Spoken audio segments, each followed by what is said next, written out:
ആളുകളെ ഇറാനിലെത്തിച്ച് അവയവ വ്യാപാരം നടത്തുന്ന സംഘത്തിലെ പ്രധാനി ഹൈദരാബാദിലെ ഒരു ഡോക്ടറാണെന്ന് അറസ്റ്റിലായ സബിൽ നാസറിൻ്റെ മൊഴി. സബിത്തിൻ്റെ കൈവശം 4 പാസ്പോർട്ടുകളും കണ്ടെത്തി. പണം കൈപ്പറ്റിയിരുന്നത് സുഹൃത്തുക്കൾ വഴിയാണെന്നും പോലീസ് കണ്ടെത്തിയിരിക്കുന്നു. എസ് ശ്യാംകുമാർ ലേറ്റസ്റ്റ് അപ്ഡേറ്റ്സുമായി നമുക്കിപ്പം ചേരുന്നു കൊച്ചിയിൽ നിന്ന്.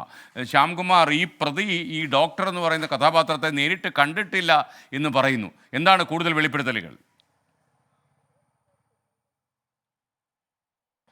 SKN good morning.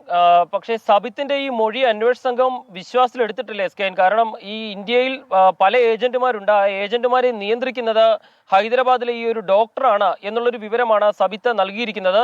താൻ ആ ഡോക്ടറെ കണ്ടിട്ടില്ല എന്നും സബിത്ത് പറയുന്നുണ്ട്. പക്ഷേ ആ മൊഴി മുഖവിലക്കെടുക്കാൻ അന്വേഷണ സംഘം നിലവിൽ തയ്യാറായിട്ടില്ല. ഒരുപക്ഷെ ഈ കേസ് NIA ഏറ്റെടുക്കുന്ന ഒരു സാഹചര്യം ഉള്ളതുകൊണ്ട് തന്നെ ഈ കേസിൽ അടുത്ത ഘട്ടത്തിലെ അന്വേഷണമൊക്കെ NIA ആയിരിക്കും നടത്തുക. ഏതായാലും അതിന്റെ അന്തിമഘട്ടത്തിലേക്ക് കൂടി കാര്യങ്ങൾ പോകുന്നുണ്ട്. ഏതായാലും പ്രതിയുടെ കസ്റ്റഡി അപേക്ഷയിൽ ഇന്ന് കോടതി വിധി പറയും.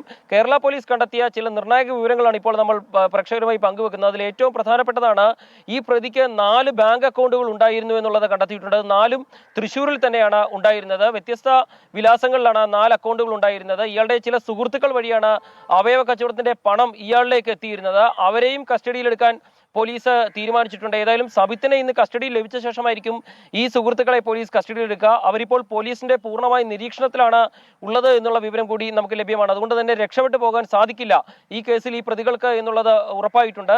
ഏതായാലും സബിത്തുമായി ബന്ധപ്പെട്ട കൂടുതൽ വിവരങ്ങൾ പുറത്തു വരുന്നു. ഇതിൽ പലതും സബിത്തുമായി ബന്ധപ്പെട്ടുള്ള വിവരങ്ങൾ കേരള പോലീസിനെ അന്വേഷിക്കുന്നതിന് പരിമിതികൾ കൂടി ഉണ്ട്. അത് കേരളത്തിന് പുറത്താണ് ആ വിവരങ്ങളുടെ പലതിന്റെയും സ്രോതസ്. അതുകൊണ്ട് തന്നെയാണ് ഈ കേസിന്റെ അന്വേഷണം NIA-യിലേക്കും ഒരുപക്ഷെ പോയേക്കാവുന്നത്. ഏതായാലും പ്രതിയുടെ പാസ്പോർട്ടുകൾ സംബന്ധിച്ച അന്വേഷണത്തിലാണ് ഇപ്പോൾ അന്വേഷണ സംഘം ഉള്ളത്. SKN. Okay, thank you. നമുക്കൊപ്പം ചേർന്നത് ശ്യാംകുമാറാണ്. ഒരു സുഹൃത്ത് നമ്മോട് പറയുകയാണ്, ഈ താങ്ക് യു പ്രദീപ് എന്ന് പറഞ്ഞാൽ താങ്ക് യു പ്രദീപ് എന്ന് പറഞ്ഞാൽ താങ്ക് യു പ്രദീപ് എന്ന് പറയണമെന്ന് ചോദിക്കുന്നത്. ഈ യു എന്ന് പറയുന്നത് ചെറിയ മീനല്ല കേട്ടോ. അപ്പോൾ മാത്രമല്ല യു എന്ന ഇനീഷ്യലുള്ള ആളുകൾ വളരെ കുറവാണെന്നാണ് എൻ്റെ കണ്ടെത്തൽ. യു ജയചന്ദ്രൻ എന്നൊരാളെ എനിക്കറിയായിരുന്നു. വേറെ യു ഉള്ള കുറച്ച് പേരും ഉണ്ടാവും, പക്ഷേ ആൾക്കാർ കുറവാണ്. മാത്രമല്ല യു പിതാവാണെന്നേ.